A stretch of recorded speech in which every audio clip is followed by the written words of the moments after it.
बंदी छोड़ सतगुरु रामपाल जी परमेश्वर जी की जय हो। परमपिता परमात्मा सारी सृष्टि के रचनहार कुल मालिक असंख्य ब्रह्मांडों के स्वामी जगत गुरु तीनों लोकों में प्रवेश करके सबका धारण पोषण करने वाले राजाधिराज आत्माधार नाथों के नाथ देवों के देव महादेव सर्वेश्वर महेश्वर मृत्युंजय अजरो अमर आदि अनादि सनातनी प्रभु जगत पिता जगदीश्वर श्री श्री 1008 की उपाधि के वास्तविक अधिकारी अकाल मूरत शब्द स्वरूपी राम वासुदेव सर्वगतम ब्रह्म परम पूज्य प्रथम पूज्य परम संत परम पुरुष परम धनी परम दयालु सत्य कबीर हक्का कबीर अल्लाहु कबीर अल्लाहु अकबर बाखबर अल्लाह ताला जगत के तारणहार जगत के मुक्तिदाता जगत के जगन्नाथ हारे के सहारे हिंदुओं के राम मुसलमानों के अल्लाह सिखों के वाहिगुरु ईसाइयों के मसीह दया के सागर दया निधि करुणा के सागर करुणा निधि स्वयंभू परिभू संकट मोचन कष्ट हरण मंगल करण दुख भंजन अविगत कबीर निर्विकार निर्विषम परमात्मा अलय अलेख सतगुरु आदि अनादि सतगुरु असली मर्यादा पुरुषोत्तम असली राम असली कृष्ण असली घनश्याम असली मुरारी राजाओं के राजा महाराजाओं के महाराजा शहंशाहों के शहंशाह सम्राटों के सम्राट भगवानों के भगवान अल्लाहों के अल्लाह प्रभुओं के प्रभु मसीहाओं के मसीह सच्चे वाहिगुरु बाबाओं के बाबा पीरों के पीर सेठों के सेठ जगत सेठ सावलसा सेठ सर्वगुण संपन्न अनंत कोटि कलाओं के स्वामी अनंत कोटि ब्रह्मांडों के नायक योगियों में महायोगी ध्यानियों में महाध्यानी सिद्धों में परम सिद्ध ज्ञानियों में तत्वज्ञानी ब्रह्मज्ञानी महाज्ञानी परम ज्ञानी सर्वश्रेष्ठ ज्ञानी विज्ञानी युवा कबीर समर्थ कबीर असमवात अमित ओजा सच्चे रहनुमा करीम अल्लाह सुभान अल्लाह दुनिया के अंतिम पैगंबर 8 सितंबर 1951 से गांव धनाना जिला सोनीपत हरियाणा भारतवर्ष की पावन भूमि पे प्रकट रियल कल्कि भगवान श्री नारायण साकार हरि श्री बाबा साहेब नूर अनंत परमात्मा सच्चे दरवेश सच्चे बाखबर संत शिरोमणि सतगुरु रामपाल जी परमेश्वर जी के चरण कमल में आप और हम सभी भाई बहनों का अनंत कोटि दंडवत प्रणाम। सत्साई भाई और बहनों, बहुत बड़ी दया बहुत बड़ी मेहर पूज्य गुरुदेव भगवान की परमेश्वर रामपाल जी की जिनके शुभ आशीर्वाद से विशेष आशीर्वाद से उन्हीं के सत्संगों के संग्रह के ऊपर बन चुकी पवित्र आध्यात्मिक पुस्तक कबीर बड़ा या कृष्ण इसके ऊपर वीडियो बनाने की श्रृंखला जारी है। इसी श्रृंखला में आज हमारा ये 7वें नंबर का वीडियो है और प्रत्येक वीडियो में हमें भक्ति मार्ग को लेकर अध्यात्म को लेकर शास्त्रों की गूढ़ जानकारी को लेकर वो तमाम प्रकार की जानकारियाँ उपलब्ध हो रही हैं जो जानकारियाँ हम सदियों से प्राप्त नहीं कर पाए। ये आत्मा युगों युगों से परमात्मा की सतभक्ति के लिए भटक रही थी, परमेश्वर के दीदार के लिए तड़प रही थी, परंतु कुछ भी हासिल नहीं हुआ। क्यों? क्योंकि हमारे तत्व ज्ञानहीन नादान धर्मगुरुओं ने हमें शास्त्र अनुकूल भक्ति मार्ग वाला रास्ता नहीं दिखाया, क्योंकि वो स्वयं भटके हुए थे, उन्हें स्वयं तत्व ज्ञान नहीं था। और तत्व ज्ञान के बिना सृष्टि रचना को समझे बिना जाने बिना आप किसी भी धर्म के धर्म ग्रंथ का सारांश नहीं समझ सकते। यही कारण रहा सदियों से परमात्मा चाहने वाली आत्माएं भक्ति और भगवान से दूर रही और शास्त्रों के विरुद्ध साधना करते करते अंत में प्रेत योनि पाई, भूत योनि पाई और अपनी दुर्गति करवाई, 184 योनियों में भरम के भटक के। अब भाई और बहनों, सारी सृष्टि के सृजनहार कबीर परमेश्वर जी ने बहुत बड़ी रजा की है, दया की है। अपने विधान अनुसार परमेश्वर 8 सितंबर 1951 को गांव धनाना जिला सोनीपत हरियाणा भारतवर्ष की पावन भूमि पर प्रकट हुए हैं। तत्वदर्शी संत की जगत गुरु की भूमिका कर रहे हैं और सन 1994 से हमें आध्यात्मिक ज्ञान दे रहे हैं, भक्ति मार्ग बता रहे हैं, और सन 2000 से सर्वधर्मों के धर्मशास्त्रों से गूढ़ ज्ञान, गूढ़ जानकारी हमें उपलब्ध करवा रहे हैं, हमें आत्म कल्याण का मार्ग दिखा रहे हैं। तो भाइयों और बहनों, ये जो पवित्र पुस्तक कबीर बड़ा या कृष्ण है, ये सर्व धर्मों के, सर्व धर्मशास्त्रों के ज्ञान से प्रमाणित है। विशेषकर हिंदू समाज के भाई बहनों के लिए ये पुस्तक किसी वरदान से कम नहीं है।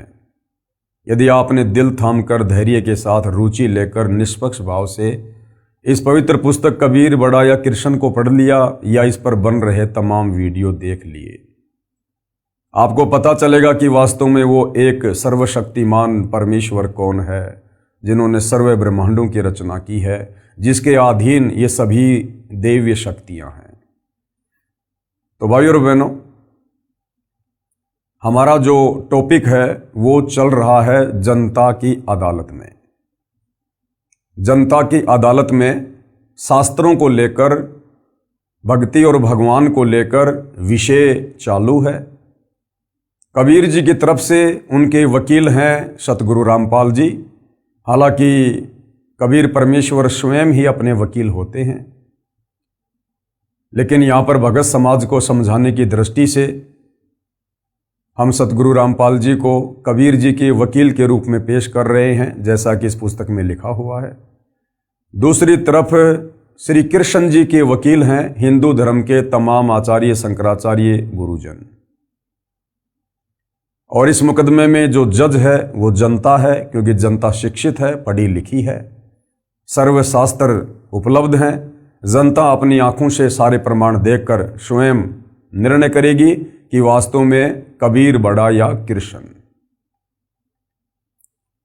मुकदमा क्या है? श्री कृष्ण जी के वकीलों ने अर्थात हिंदू धर्म गुरुओं ने ये कहा है कि श्री कृष्ण अर्थात विष्णु ही सर्वशक्तिमान परमात्मा है। ये अविनाशी है, इनका जन्म और मरण नहीं होता है, इनके कोई माता पिता नहीं है, ये अजरो अमर है। और किसी भी हिंदू धर्म ग्रंथ में श्री कृष्ण उर्फ विष्णु से बढ़कर परमात्मा नहीं है, और इन्हीं की भक्ति करने का निर्देश है। दूसरी तरफ कबीर जी के वकील सतगुरु रामपाल जी का दावा है कि श्री कृष्ण जी के जितने भी वकील हैं, जितने भी धर्मगुरु हैं, ये सब झूठ बोल रहे हैं और समाज को भ्रमित कर रहे हैं। कबीर जी के वकील सतगुरु रामपाल जी का कहना है कि श्री कृष्ण अर्थात विष्णु अजरो अमर नहीं है, और किसी भी धर्मशास्त्र में श्री कृष्ण उर्फ विष्णु की पूजा करने का विधान नहीं है, ना वेदों में ना गीता में। और श्री कृष्ण उर्फ विष्णु के माता पिता हैं। इनकी माता का नाम देवी दुर्गा है और इनके पिता का नाम काल ब्रह्म है। और ये तीन भाई हैं, ब्रह्मा, विष्णु, महेश। और महाभारत के युद्ध में गीता का ज्ञान श्री कृष्ण जी ने नहीं बोला, अपितु श्री कृष्ण जी के शरीर में प्रेत की भांति प्रवेश करके इस काल ब्रह्म ने गीता का ज्ञान दिया। और भाइयों और बहनों, हमने वीडियो नंबर 5 में देखा कि जनता की अदालत में जनता के सामने कबीर जी के वकील सतगुरु रामपाल जी ने हिंदू धर्मशास्त्रों से ही प्रमाणित कर दिया कि वास्तव में श्री कृष्ण जी के वकील अर्थात तमाम हिंदू धर्म गुरु गलत हैं, इन्हें अपने शास्त्रों का भी ज्ञान नहीं है। और कबीर जी को सर्वश्रेष्ठ, सर्वशक्तिमान, सर्व ब्रह्मांडों के रचयिता साबित किया।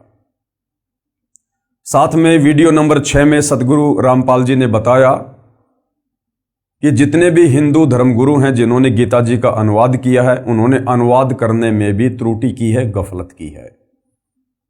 गीता अध्याय 18 श्लोक 66 में एक वर्ज शब्द है जिसका अर्थ है जाना, किंतु सर्व गीता अनुवादकों ने उसका अर्थ किया है आना। उन्होंने अर्थ का अनर्थ किया है, गीता के श्लोक का भावार्थ ही बदल दिया है अपनी तत्व ज्ञानहीनता के चलते। आज भाइयों और बहनों, जनता की अदालत में ये 7वें नंबर का वीडियो है। इस वीडियो में कबीर जी के वकील सतगुरु रामपाल जी धर्मशास्त्रों से प्रमाणित कर रहे हैं कि पूजा के योग्य केवल एक ही परम शक्ति है, एक ही परमेश्वर है, वे हैं परम अक्षर ब्रह्म अर्थात सत्य पुरुष कबीर देव। तो भाई और बहनों, अब हम आगे बढ़ते हैं जनता की अदालत में। और कबीर जी के वकील सतगुरु रामपाल जी कह रहे हैं कि परम अक्षर ब्रह्म की भक्ति से पूर्ण मोक्ष होगा। श्री कृष्ण जी की भक्ति से अर्थात ब्रह्मा विष्णु महेश की भक्ति से, देवी देवताओं की भक्ति से, देवी दुर्गा की भक्ति से और काल ब्रह्म की भक्ति से भी पूर्ण मोक्ष नहीं है। साधक यहीं पर जन्म और मरण में रहेगा, लक 84 योनियों में भटकेगा, नरक का कष्ट भी भोगेगा, तपतशिला की पीड़ा भी भोगेगा। यदि जन्म मरण से छुटकारा चाहिए तो जो साधना हमारे धर्मशास्त्रों में वर्णित है, उस साधना के अनुसार साधक ने परम अक्षर ब्रह्म यानी कबीर देव की पूजा करनी पड़ेगी। उनकी भक्ति से ही हम परम शांति और शाश्वत स्थान सतलोक को प्राप्त करेंगे। तो किस प्रकार से सतगुरु रामपाल जी प्रमाणित कर रहे हैं? परम अक्षर ब्रह्म अर्थात कबीर परमेश्वर की भक्ति से पूर्ण मोक्ष होता है। और क्या कुछ कहा जा रहा है? काल ब्रह्म व देवताओं की भक्ति करके भी जीव का जन्म मरण का चक्कर समाप्त नहीं होता, क्योंकि ये स्वयं जन्म व मृत्यु के चक्कर में है। काल ब्रह्म यानी 21 ब्रह्मांड का स्वामी, ज्योति निरंजन, दुर्गा का पति, ब्रह्मा विष्णु महेश का पिता। इस काल ब्रह्म की भक्ति से, देवी दुर्गा की भक्ति से, अन्य देवताओं की भक्ति से जन्म मरण का कष्ट समाप्त नहीं होगा, क्योंकि ये खुद जन्म और मरण में है। गीता ज्ञानदाता ने गीता अध्याय 2 श्लोक 12, गीता अध्याय 10 श्लोक 2, गीता अध्याय 4 श्लोक 5 और 9 में खुद अपने जन्म और मृत्यु को स्वीकार किया है। तो इनकी भक्ति करने से साधक का जन्म मरण का चक्कर समाप्त नहीं हो सकता। संत गरीबदास जी ने परमेश्वर कबीर जी से प्राप्त ज्ञान को इस प्रकार बताया है। आदरणीय गरीबदास जी कौन थे? ये गांव छुडानी, जिला झज्जर, हरियाणा में हुए हैं लगभग 300 वर्ष पहले। इन्हें कबीर परमेश्वर सतलोक से चलकर गांव छुडानी के खेतों में मिले थे। इनकी आत्मा को शरीर से निकालकर सतलोक लेकर गए थे। इनका ज्ञान योग खोला, इन्हें सतलोक के सुखों से परिचित करवाया और 21 ब्रह्मांड में जितनी भी दैवीय शक्तियां हैं उन सब की स्थिति से परिचित करवाया। उसके बाद आदरणीय गरीबदास जी ने 24,000 वाणियों युक्त अमर ग्रंथ की रचना करवाई, जिसे सदग्रंथ साहिब भी कहते हैं, जिसे 5वां वेद सूक्ष्म वेद भी कहते हैं। और किस प्रकार से आदरणीय गरीबदास जी ने अपनी आंखों देखकर सतलोक की महिमा की है और कबीर परमेश्वर जी की महिमा की है कि उस सतलोक में कितना सुख है। और कबीर परमेश्वर की भक्ति से ही पूर्ण मोक्ष होता है। संत गरीबदास जी गांव छुडानी, हरियाणा की अमृतवाणी। तो आदरणीय गरीबदास जी क्या कह रहे हैं? मन तू चल रे सुख के सागर, जहां शब्द सिंधु रत्नागर।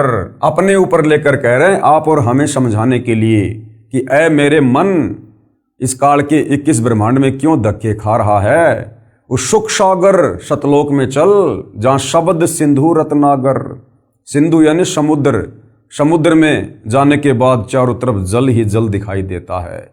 इसी प्रकार सतलोक में जाने के बाद वहां केवल सुख ही सुख हैं, दुख का नामो निशान नहीं है।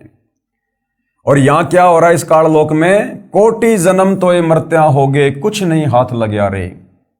करोड़ों जन्म, अरबों खरबों जन्म हमने यहाँ पर मनुष्य के प्राप्त कर लिए, देवी देवताओं के प्राप्त कर लिए।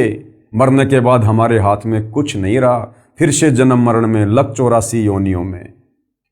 और कुकर शुकर खरब या बोरे, लक 84 योनियों में जाकर फिर हम गधे कुत्ते सुअर बने, कौआ हंस बुगारे। फिर कह रहे हैं कोटि जन्म तू राजा की न्या और मिटी न मन की आशा। आदरणीय गरीबदास जी क्या कह रहे हैं? भाई करोड़ों बार तू राजा के जन्म प्राप्त कर चुका है, लेकिन फिर भी तेरी इच्छाओं का अंत नहीं हुआ। करोड़ों बार। अब भाई और बहनों विचार करो, हम कब से सतलोक से बिछुड़कर इस काल के लोक में सजा भोग रहे हैं, कष्ट भोग रहे हैं। आदरणीय गरीबदास जी कह रहे हैं कोटि जन्म तू राजा की न्या मिटी न मन की आशा। भाई और बहनों, एक साधारण मनुष्य जन्म हमें उस समय मिलता है जब हम लक 84 योनि का एक चक्कर काट लेते हैं। यानी गधे, कुत्ते, सूअर, पक्षी, सूक्ष्म जीव जंतु, बैक्टीरिया, मक्खी, मच्छर, जल के जीव, यानी लक 84 योनि का एक चक्कर काटने में हमें अरबों खरबों युग लग जाते हैं। उसके बाद हमें बड़ी मुश्किल से एक मनुष्य जन्म मिलता है परमेश्वर के विधान अनुसार। अब भाइयों और बहनों, करोड़ों मनुष्य जन्म जब हमें इस प्रकार से मिल जाते हैं, उसके बाद कहीं जाकर हमें एक उस मनुष्य जन्म में राजा का जन्म मिलता है। तो विचार करो भाइयों और बहनों, करोड़ों मनुष्य जन्म मिलने के बाद जब एक राजा का जन्म मिलता है, और हम कितनी बार हम राजा रह चुके हैं, कोटि जन्म यानी करोड़ों बार हम यहां राजा के जन्म प्राप्त कर चुके हैं। तो सोचिए आम मनुष्य के जन्म हम कितने अरबों खरबों प्राप्त कर चुके हैं, और एक मनुष्य जन्म लक 84 योनि भोगने के बाद तो सोचो भाई और बहनों, लक 84 योनियां तो हम इतनी बार भोग चुके हैं, गधे, कुत्ते, सूअर की जिसकी कोई गिनती ही नहीं है। और आज भी हम इसी काल के लोक में हैं। आज हमें गुरुदेव ने केवल मौका दिया है, मौका संभलने का, सुधरने का, अपनी भूल सुधार करने का, वापस सतलोक जाने का, भक्ति करने का। यदि आज हमने जरा सी त्रुटि कर दी, सतगुरु का वचन तोड़ दिया, या सतगुरु को अपने किसी भी कर्म के चलते नाराज कर दिया कि जिन बातन से गुरु दुख पावे उन बातों को दूर भगावे, तो भाइयों और बहनों, हम लक 84 योनि के किनारे खड़े हैं, दहलीज पे खड़े हैं। अभी हम सतलोक में नहीं हैं, काल के 21 ब्रह्मांड में हैं। सावधानी हटी, दुर्घटना घटी। तो ये इतना सारा ज्ञान देने का, ये बड़े बड़े शास्त्र लिखने का, दिन रात गुरुदेव ने जो संघर्ष किया है पिछले 30 वर्षों से, केवल इसलिए कि हम आत्माएं अब वो गलती ना करें जो गलतियां हम युगों युगों से सतगुरु की शरण में आने के बाद भी करते आ रहे हैं, गुरु को मानुष मानकर भक्ति करने वाली। तो अब भाई और बहनों, सिर धड़की बाजी है। कोटि जन्म तू राजा के ना मिटी न मन की आशा। परमात्मा कहते हैं भाई करोड़ों बार तू राजा के जन्म प्राप्त कर चुका है, और राजा के जन्म में तो तेरे पास में सारा ठाट बाट होता है, सारा सुख होता है, और उस राजा के जन्म में भी तेरी इच्छाओं का कभी दमन नहीं हुआ, तेरी इच्छाओं का अंत नहीं हुआ।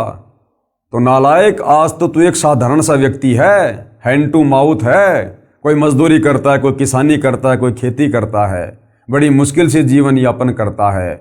आज तू क्या प्राप्त कर लेगा? क्यों दिन रात माया की दौड़ में आगे से आगे भाग रहा है? अब तुझे सतगुरु मिल गया, अब तो बैठ के भक्ति कर ले। जब तूने राजाओं के जन्म में कोई वो किला नहीं तोड़ा, अब तू इस दारिद्र वाले जीवन में, सामान्य व्यक्ति वाले जीवन में तू कौन सा रावण बन जाएगा, कौन सा तू धनपति बन जाएगा। और ये धनपति, ये भी सतगुरु की भक्ति ही बनाएगी, अन्यथा जो हमारे भाग्य में है हमें केवल वही मिलेगा, चाहे हम कितने पैर क्यों ना पटक लें।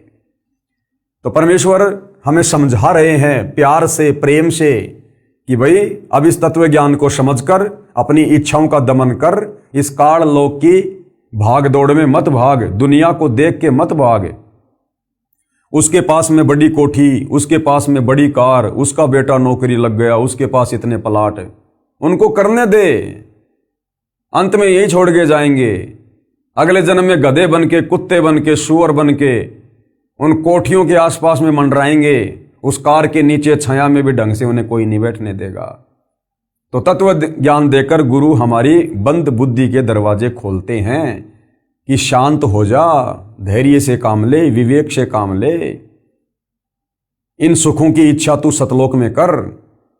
यहाँ के तो सुख सारे थोते हैं, जैसे एक नमक की बोरी और एक खांड की बोरी, दोनों का रंग सेम, दोनों का रंग बिल्कुल सेम, लेकिन नमक कितना खारा होता है और खांड कितनी मीठी होती है। तो ऐसी सृष्टि सतलोक में है, लेकिन वहां सब कुछ नूर से बना हुआ है। वहां की धरती नूर की है, वहां के इंसान नूर के हैं, वहां सर्व सुख हैं, सारी भोग विलास की वस्तुएं हैं। यहाँ की तरह वहां लड़ाई झगड़ा, राग द्वेष, ईर्ष्या, छल कपट, चोरी जारी, रिश्वत, धक्का मुक्की, धोखाधड़ी ये नहीं है। तो परमेश्वर हमें वहां ले जाना चाहते हैं, ये ज्ञान समझाकर कोटि जन्म तू राजा की ना मिटी न मन की आशा, और भिक्षुक होकर दर दर हांड्या मिला ना निर्गुण रासा। और बहुत सारे जन्मों में तू साधु संत बनकर भगत बनकर तूने परमात्मा प्राप्ति के लिए भी कठिन प्रयत्न किए, लेकिन तुझे वो निर्गुण रासा अर्थात मोक्ष मार्ग नहीं मिला। अब मिला है तो अब तू गफलत कर रहा है, तो फिर भाई कैसे बात बनेगी। फिर क्या कह रहे हैं आदरणीय गरीबदास जी, इंद्र कुबेर ईश की पदवी और ब्रह्मा वरुण धर्मराया, विष्णुनाथ के लोक को जाकर तू बहुर वापस आया। कि हे मन, ये काल जब तू मनुष्य जन्म प्राप्त करता है तो तेरे 3 इंजेक्शन लगवा देता है, रजगुण ब्रह्मा का, सतगुण विष्णु का, तमगुण शंकर का, और तू अपनी तमाम याददाश्त को खो बैठता है कि मैं पूर्व जन्म में क्या था, कहाँ था, मैं राजा भी रह चुका हूँ, मैं देवता भी रह चुका हूँ, मैं ब्रह्मा विष्णु महेश के पद को भी प्राप्त कर चुका हूँ। तो अब हमें सतगुरु याद दिला रहे हैं कि हे मन, तू देवताओं का राजा इंद्र भी रह चुका है, तू धन का देवता कुबेर भी रह चुका है, और ईश की पदवी यानी ब्रह्मा विष्णु महेश के पद भी तू प्राप्त कर चुका है।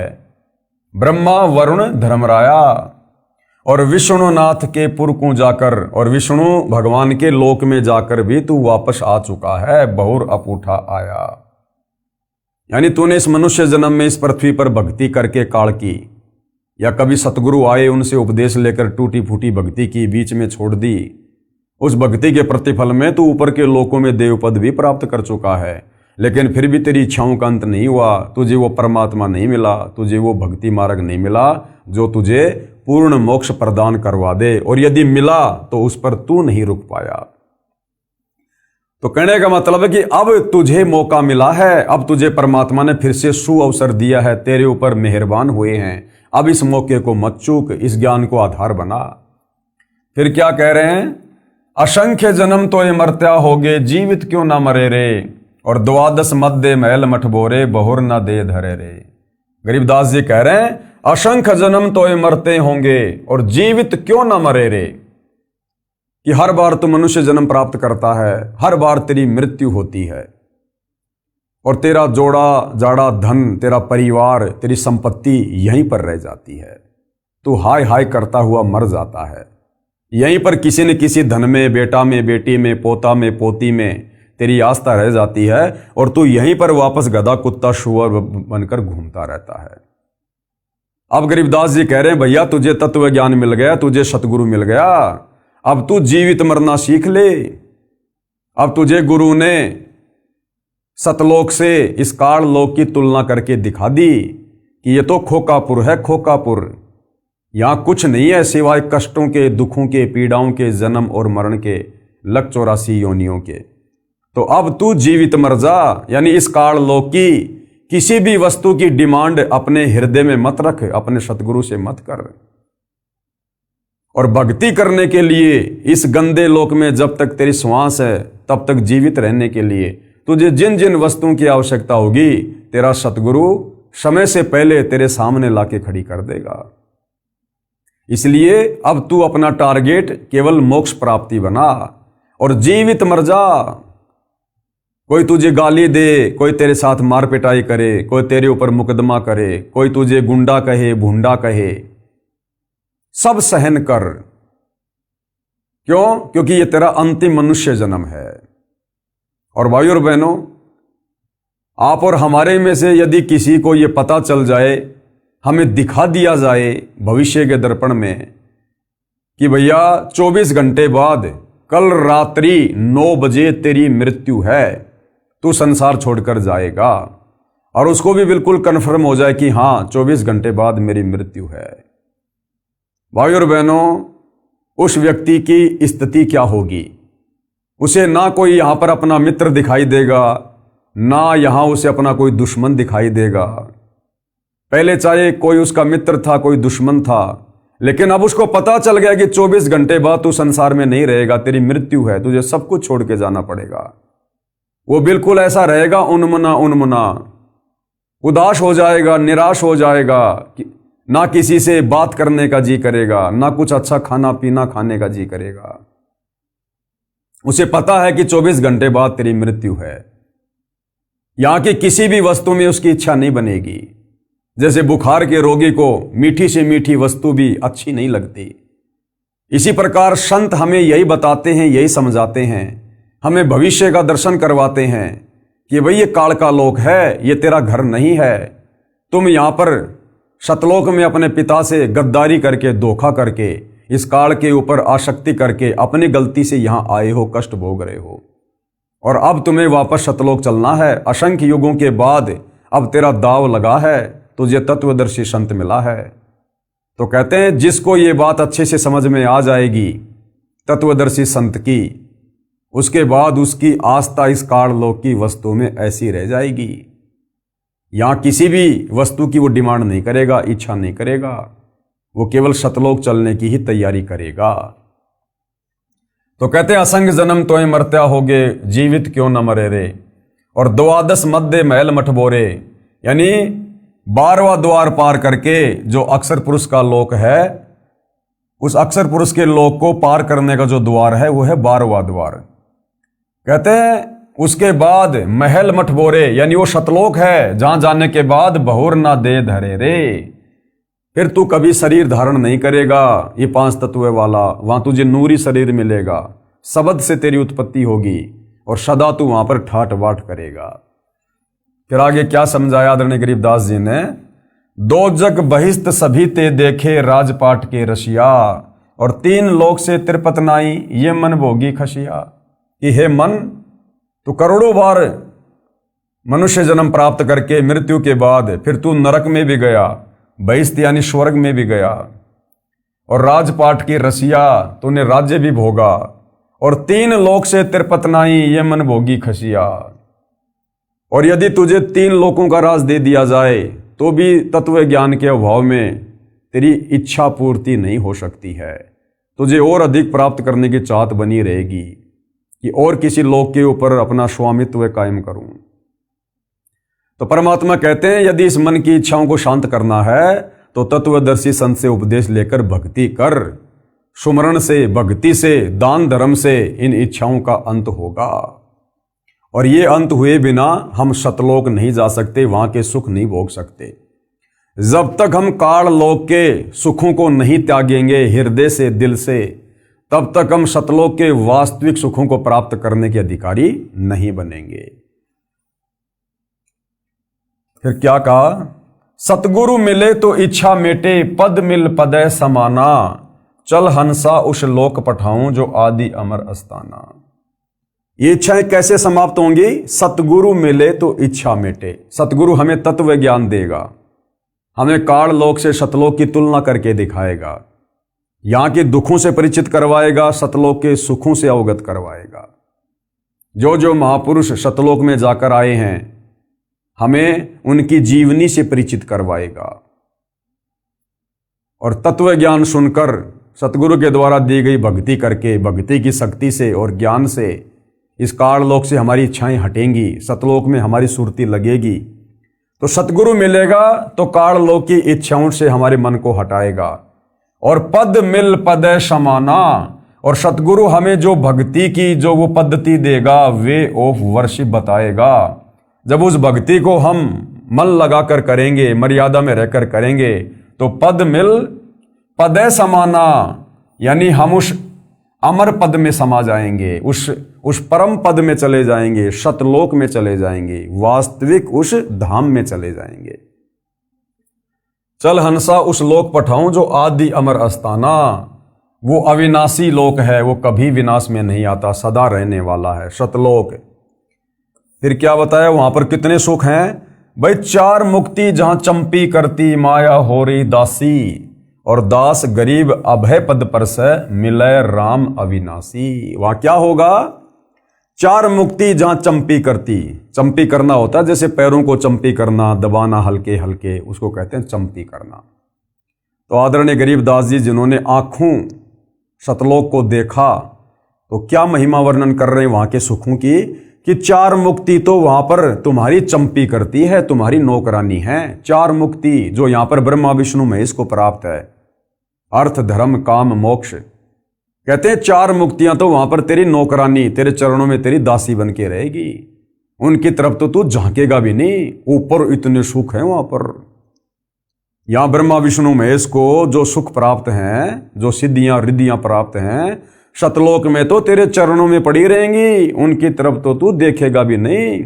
वहां इतने ठाट बाट हैं, इतने सुख हैं।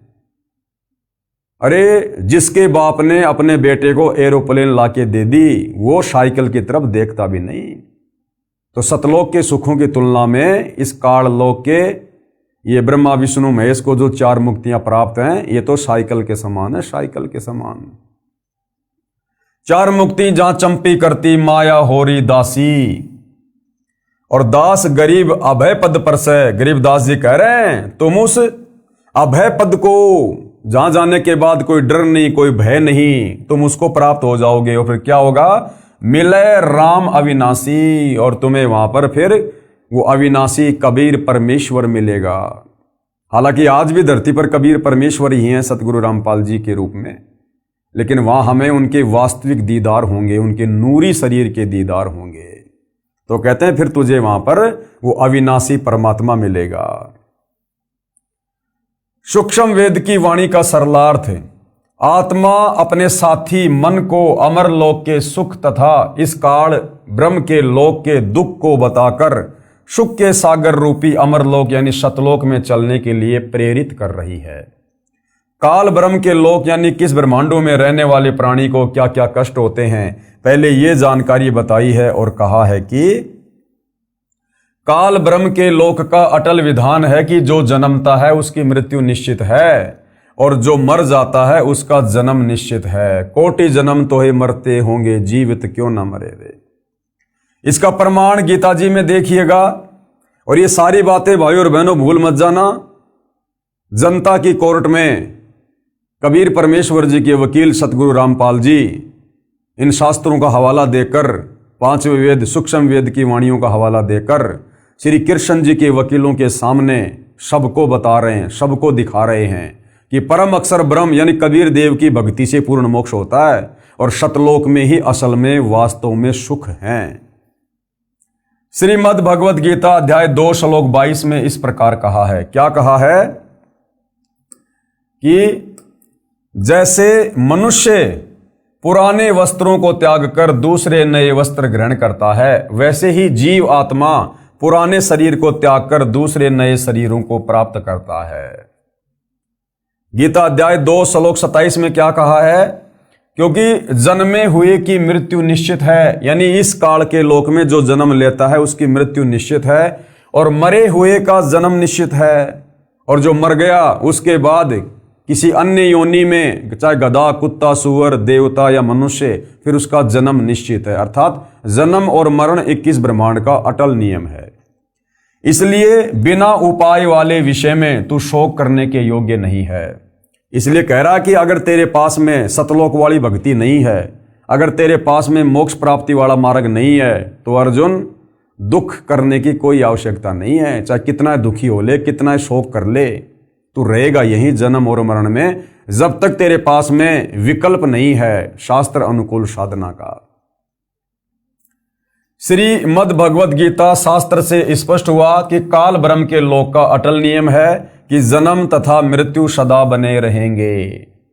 जैसे गीता अध्याय 2 श्लोक 12 में भी कहा है कि हे अर्जुन, तू और मैं यानी गीता ज्ञानदाता तथा ये सर्व राजा लोग पहले भी जन्मे, ये आगे भी जन्मेंगे। यानी गीता ज्ञानदाता हिंदू भाइयों के अनुसार उनका श्री कृष्ण और विष्णु, और रियल में ये ब्रह्म, काल ब्रह्म कह रहा है कि यहां तो भाई तेरी भी जन्म और मृत्यु है अर्जुन, मेरी भी जन्म और मृत्यु है। और ये जितने भी राजा लोग जो महाभारत के युद्ध में खड़े हैं, ये पहले भी थे, यानी पहले भी इनका जन्म हुआ था, आज भी ये यहां पर खड़े हैं, और आगे भी इनका जन्म होगा। यानी किस ब्रह्मांड में जन्म और मृत्यु निश्चित है, यहां के भगवान की भी और उसके भक्तों की भी। गीता अध्याय 4 श्लोक 5 में गीता ज्ञानदाता ने कहा है कि हे अर्जुन, तेरे और मेरे बहुत जन्म हो चुके हैं, तू उन सब को नहीं जानता, मैं जानता हूं। गीता ज्ञानदाता कौन? काल ब्रह्म। गीता का ज्ञान देते समय अर्जुन को कह रहा है अपनी जन्म और मृत्यु के बारे में। गीता अध्याय 4 श्लोक 5 में गीता ज्ञानदाता ने कहा है। अब गीता ज्ञानदाता चाहे श्री कृष्ण जी को समझो चाहे काल ब्रह्म को समझो, क्या कह रहा है कि हे अर्जुन, तेरे और मेरे बहुत जन्म हो चुके हैं, उन सबको तू नहीं जानता, मैं जानता हूं। अर्थात गीता ज्ञान देने वाला भगवान भी जन्म और मरण में है। जब गीता का ज्ञान देने वाला हिंदुओं का सर्वश्रेष्ठ भगवान कृष्ण और विष्णु ही जन्म और मरण में है, तो भला फिर इनकी पूजा करके, इनकी भक्ति करके आप और हमारा जन्म मरण का कष्ट कैसे समाप्त हो सकता है? और यदि मनुष्य जन्म प्राप्त करके जन्म मरण का कष्ट समाप्त नहीं हुआ तो फिर हमारा मोक्ष कैसे होगा? फिर गीता अध्याय 10 श्लोक 2 में गीता ज्ञानदाता ने यह भी स्पष्ट किया है कि मेरी उत्पत्ति को न तो ऋषिजन जानते हैं न देवता जानते हैं, क्योंकि ये सब मेरे से उत्पन्न हैं।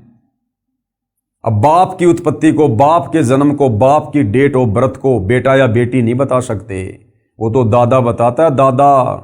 तो कबीर परमेश्वर जी ने समय समय पर इस पृथ्वी पर आकर अपनी कबीर वाणी में, अमृत वाणी में ये सारा रहस्य उजागर किया है, जो आज पुनः धरती पर प्रकट होकर सतगुरु रामपाल जी के रूप में इन धर्मशास्त्रों को खोल खोल कर हमें बता रहे हैं। तो भाई और बहनों, विश्वास हो जाना चाहिए, ये जनता की कोर्ट में मामला चल रहा है और आपको अध्याय और श्लोक बता बता के, शास्त्रों का हवाला दे दे के समझाया जा रहा है। अब भी यदि हमारी आंख नहीं खुलती है हिंदू समाज की, तो धिक्कार है फिर ये मनुष्य जन्म प्राप्त। इसलिए गीता अध्याय 8 श्लोक 15 में कहा है, माम उपेते पुनर्जन्म दुखालयम आशश्वतम न आपनुवंती महात्मान संसिद्धिम परमाम गता। क्या कह रहा है? अनुवाद, गीता ज्ञानदाता ने कहा है कि माम यानी मुझे प्राप्त होकर तो दुखों के घर व नाशवान संसार में पुनर्जन्म है, कि मुझ काल ब्रह्म की अगर तुम भक्ति करोगे, जो चारों वेद और गीता में है, केवल मेरा एक ओम मंत्र है, अगर मेरी भक्ति करोगे, जो 21 ब्रह्मांड का स्वामी है, ब्रह्मा विष्णु महेश का पिता है, तो कह रहा कि यहीं पर काल लोक में, इस दुखालय में, दुख के घर में यूं ही जन्म और मृत्यु में कष्ट भोगते रहोगे।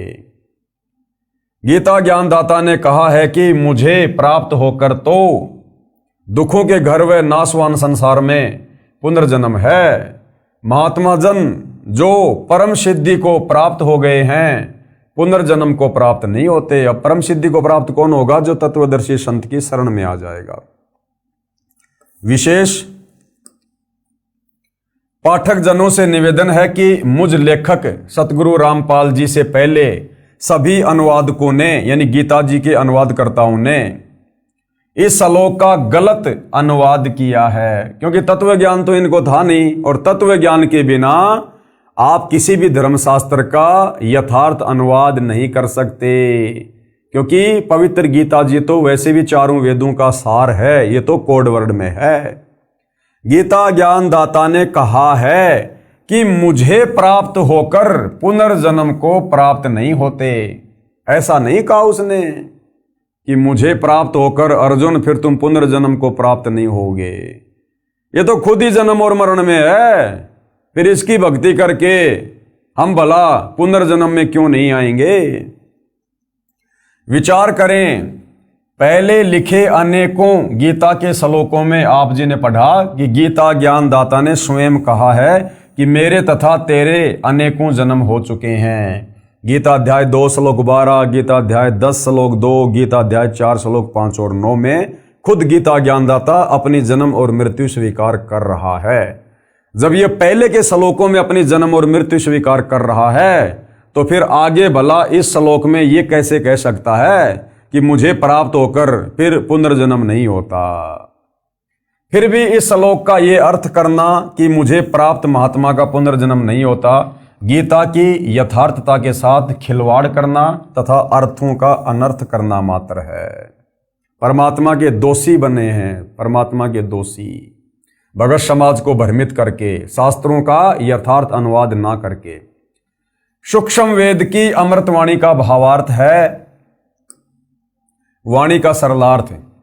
आत्मा और मन को पात्र बनाकर संत गरीबदास जी ने संसार के मानव को समझाया है।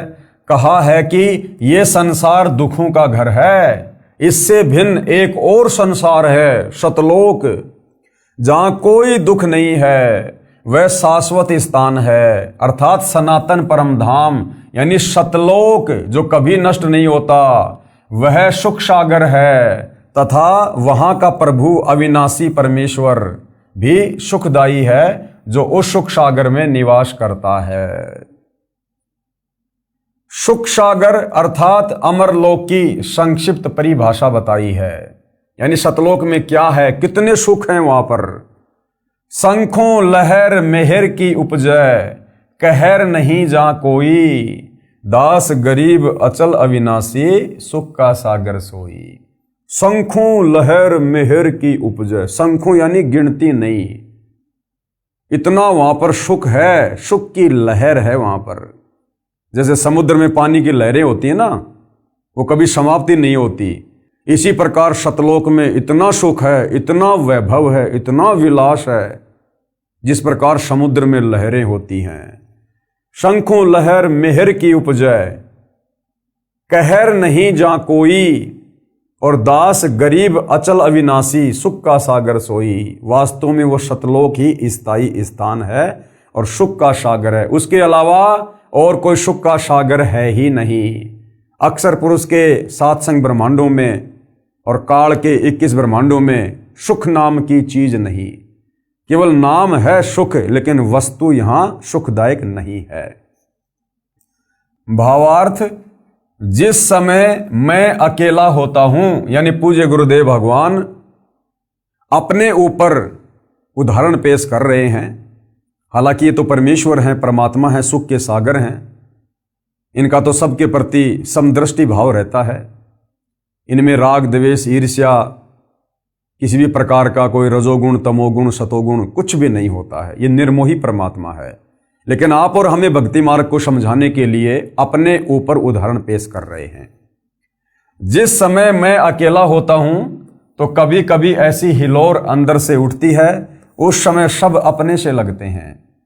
चाहे किसी ने मुझे कितना ही कष्ट दे रखा हो, उसके प्रति द्वेष भावना नहीं रहती, सब पर दया भाव बन जाता है। ये स्थिति कुछ मिनट ही रहती है, उसको मेहर की लहर कहा जाता है। सतलोक अर्थात सनातन परम धाम में जाने के पश्चात प्रत्येक प्राणी को इतना आनंद आता है, वहां पर ऐसी असंख्यों लहरें आत्मा में उठती रहती है, क्योंकि वहां कोई राग द्वेष नहीं है, कोई लड़ाई झगड़ा नहीं, कोई मन मुटाव नहीं, किसी चीज का वहां पर कोई अभाव नहीं।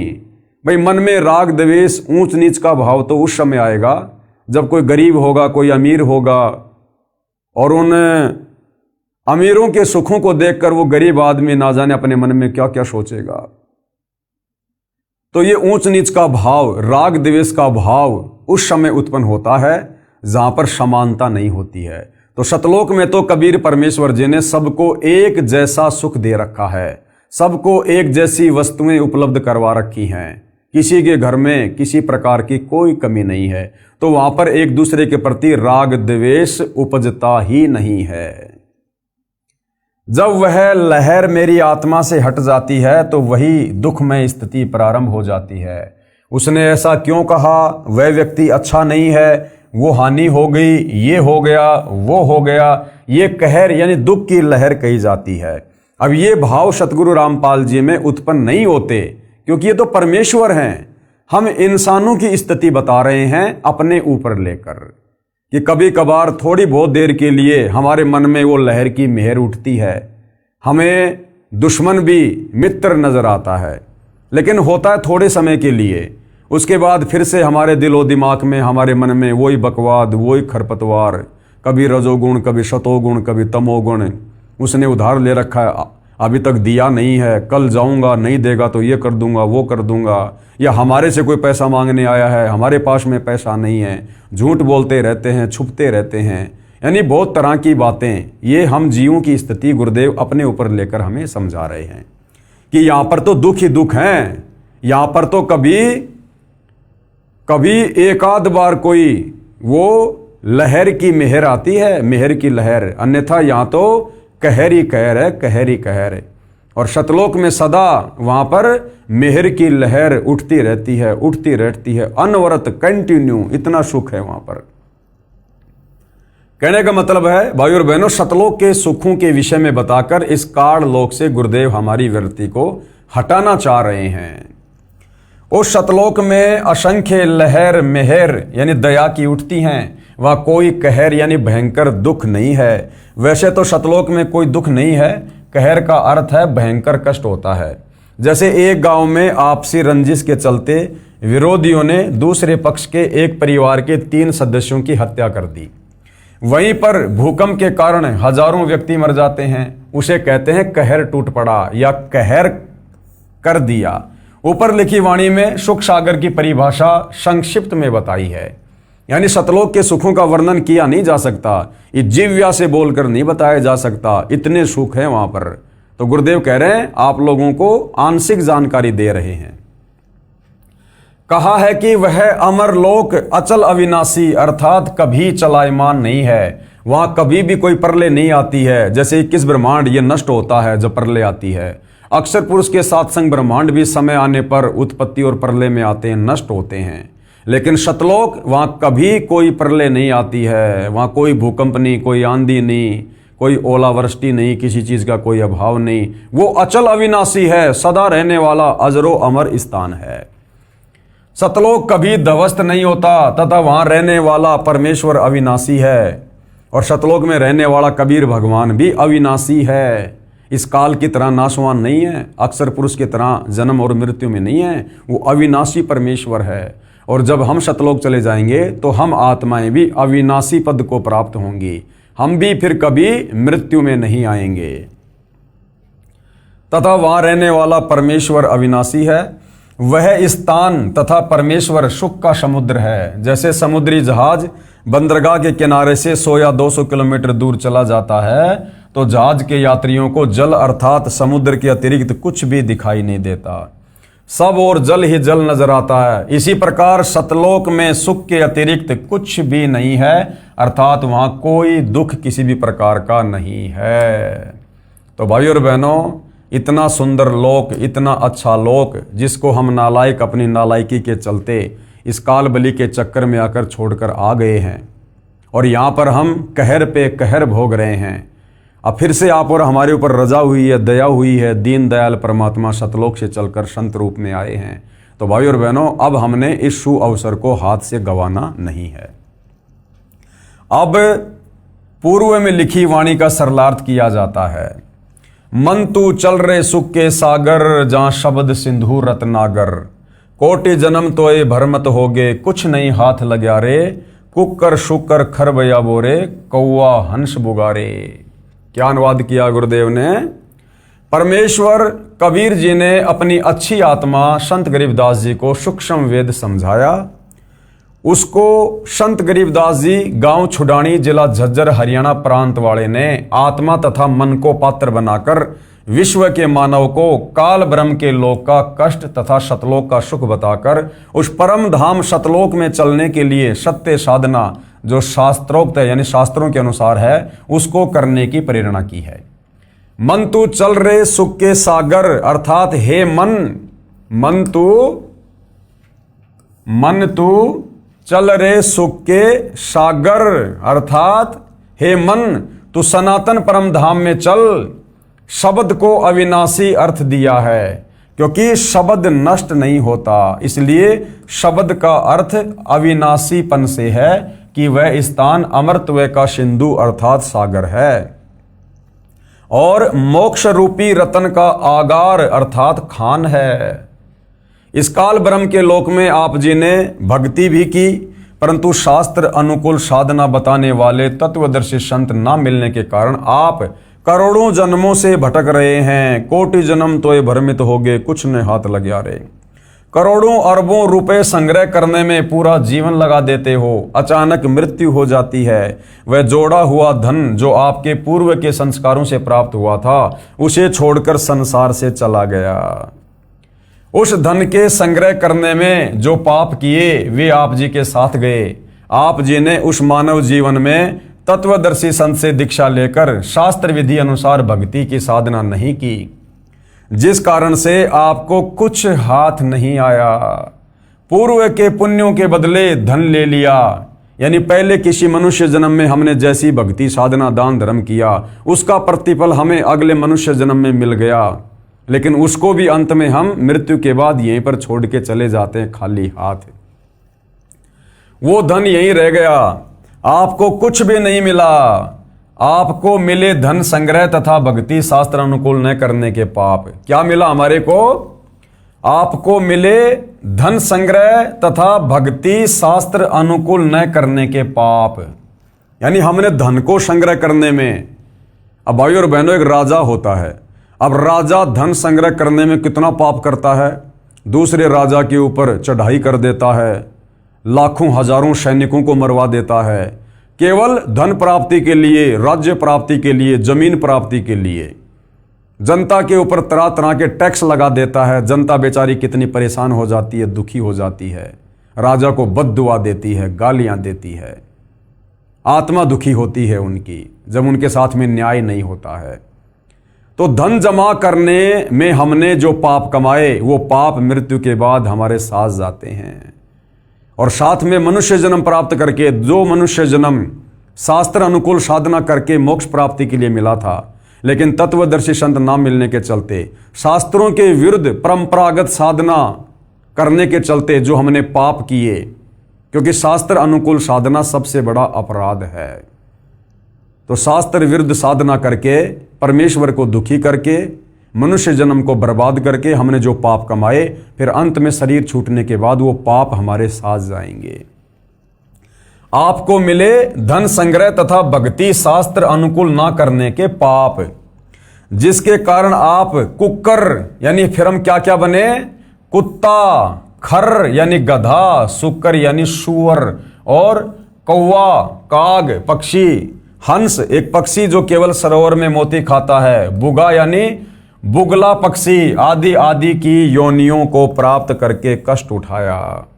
तत्वदर्शी संत ना मिलने के कारण ये आत्मा इतने कष्ट उठाती है काललोक में। फिर आगे क्या बताया है पूज्य गुरुदेव भगवान ने, कोटि जन्म तू राजा की न्या, मिटी न मन की आशा, और भिक्षुक होकर दर दर हांड्या, मिला न निर्गुण रासा। फिर क्या कष्ट उठाए हमने यहां पर काल के लोक में। सरलार्थ, हे मानव, आप जी ने काल ब्रह्म की कठिन से कठिन साधना की, वेदों को पढ़ा, वेदों को पढ़ के हमने निष्कर्ष निकाल लिया कि ये जो ओम नाम है ये ब्रह्म का है, यही परमात्मा, यही परमेश्वर है। था वो काल, उसकी प्राप्ति के लिए, मोक्ष के लिए ना जाने हमने कैसी कैसी कठिन साधनाएं की, घर छोड़ दिया, संपत्ति छोड़ दी, तत्व ज्ञान के अभाव में जंगलों में चले गए, गुफाओं में चले गए। हमने अपने शरीर की भी परवाह नहीं की, अपने शरीर को हमने एक जगह बैठकर तप करके नष्ट कर दिया, हमने उसको गला दिया, मिट्टी बन गया हमारा शरीर। भाई और बहनों, ये बातें बिल्कुल सत्य हैं, ये गलत नहीं हैं, लेकिन उसके बावजूद भी हमें परमात्मा नहीं मिला, क्योंकि हमारा भक्ति का मार्ग सही नहीं था, शास्त्रों के अनुसार नहीं था, हमें कोई तत्वदर्शी संत नहीं मिला, जिस कारण से हमने अपने शरीर की भी परवाह नहीं की, शरीर भी हमने गला दिए, नष्ट कर दिए कि हमें मोक्ष मिल जाए, हमें भगवान मिल जाए, हमारा जन्म मरण से छुटकारा हो जाए। ऐसी ऐसी कठिन साधनाएं, घोर साधनाएं आप और हमने युगों युगों की है, असंख्यों बार की है। आप जो एक छोटा सा वीडियो दिखाता हूं वर्तमान का। वर्तमान में हरियाणा में कोई गांव है, वहां पर शास्त्र विरुद्ध साधना कर रहा एक साधु है, जो मनमुखी साधना कर रहा है, पाखंड साधना कर रहा है, शास्त्रों के विरुद्ध साधना कर रहा है, हठ योग कर रहा है, तप कर रहा है, और पिछले 5 वर्षों से वो अपने पैरों पर खड़ा है, यानी जमीन से वो पैर नहीं हटाता 5 वर्षों से, और कह रहा है कि मैं 10 साल तक ये साधना करूंगा और उसके बाद क्या होगा, उसके बाद मुझे शंकर जी के दर्शन होंगे, यानी जो भी उसका इष्ट देव है कि वो मुझे दर्शन देंगे। अगर उसने दर्शन दे भी दिए तो क्या मिलेगा भाई और बहनों, क्या मिलेगा? वो कह रहा कि मुझे 10 साल के बाद में ऐसी घोर साधना करने के बाद, आप ये वीडियो देखिए एक बार भाई और बहनों, इनके पैरों की क्या हालत हो रही है। अभी तो इनकी साधना 5 साल और बाकी है। 5 साल में इनके पैरों की क्या हालत होगी, हाथी जैसे पांव हो गए। इनके सेवक दिन रात इनके पांव में दवाई लगाते रहते हैं, तेल लगाते रहते हैं, पीड़ा बहुत ज्यादा हो रही है। और इस नादान को अपने शरीर की भी चिंता नहीं है कि इसमें कोई कीड़े पड़ जाएंगे, कोई मवाद पड़ जाएगी, पैर खराब हो जाएगा, कैंसर हो जाएगा, कोई परवाह नहीं कर रहा। ये ऐसे ही आप और हमने युगों युगों भाई और बहनों इस शरीर को ऐसे ही हमने कष्ट दिया है तत्व ज्ञान के अभाव में, ये सोच करके मुझे मोक्ष मिलेगा, मेरे इष्ट के दर्शन होंगे, लेकिन अंत में कुछ भी हाथ नहीं लगा। भिक्षुक होकर दर दर हांड्या, मिला न निर्गुण राशा। निर्गुण राशा यानी वो मोक्ष वाला मार्ग नहीं मिला हमें। अभी तो इसकी 5 साल बाकी हैं इस साधना की, इस पाखंड पूजा की। और कह रहा कि मुझे 10 साल बाद जब मेरी साधना समाप्त होगी, मुझे मेरे इष्ट भगवान शंकर दर्शन देंगे। अब भाई और बहनों, अगर इस भाई को तत्व ज्ञान होता, सच्चा सतगुरु अगर इसके भाग्य में होता, और देखो वो वाणी बिल्कुल सत्य है कि सकल पदार्थ है जगमाही, भाग बिना नर पावत नाही, कर्महीन नर पावत नाही। हरियाणा में ही परमपिता परमात्मा कबीर साहब सतगुरु रामपाल जी के रूप में आए हुए हैं, और ये भाई भी हरियाणा में ही है, फिर भी इसका मेल परमात्मा से नहीं हो रहा है, क्योंकि कर्महीन है, इसके भाग्य में परमात्मा नहीं है, मोक्ष नहीं है। और कह रहा जब मेरी साधना 10 साल पूरी हो जाएगी, मैं अपने इष्ट शंकर जी के दर्शन करूंगा। अब आप और हमें पता है भाई और बहनों, आज गुरुदेव ने हमारी आंखें खोल दी, वरना हमने भी असंख्य जन्म ऐसे डले ढोए शास्त्र विरुद्ध साधना करके। अब ये शंकर जी के 10 साल बाद दर्शन करके क्या प्राप्त कर लेगा?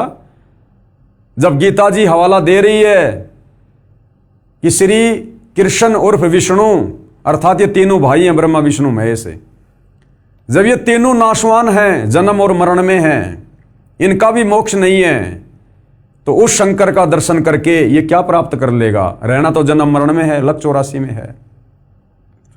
और अगर इसको तत्वदर्शी संत मिला होता तो इसको ज्ञान होता कि मैं तो केवल 10 साल ऐसी कठिन साधना करके जो शास्त्रों के विरुद्ध है, केवल शंकर जी के दर्शन ही मात्र कर पाऊंगा। अरे शंकर जी की धर्म पत्नी पार्वती, वो तो सदा उसके दर्शन किया करती थी, उसकी अर्धांगिनी थी, उसके साथ रहा करती थी। वो भी हर बार जन्म रही थी, मर रही थी, उसका भी मोक्ष नहीं हो रहा था। 108वें जन्म में नारद जी ने आकर उसको बताया कि शंकर जी के गले में जो रुंड माला है ना, ये तेरे शीश हैं, तेरे मरने के बाद ये तेरे से इतना प्रेम करते हैं, मरने के बाद, और ये तेरा रुंड काटकर धागे में डालकर और अपनी माला बनाकर गले में पहनते हैं। तो पार्वती ने कहा कि ये क्या चक्कर है? तो नारद ने कहा कि माता जी तेरा मोक्ष नहीं हुआ, तुझे वो अमर मंत्र प्राप्त नहीं है, जिस अमर मंत्र को प्राप्त करके तेरी उम्र भी शंकर जी के जितनी हो जाएगी। यानी तू उस समय तक नहीं मरेगी जब तक भगवान शंकर नहीं मरेंगे। मरना अंत में दोनों को है। तो अगर इस भाई को अगर वास्तव में तत्व ज्ञान होता, सच्चे सतगुरु की शरण में होता, तो ये शास्त्र विरुद्ध साधना नहीं करता, अपने शरीर को बेवजह ये कष्ट नहीं देता।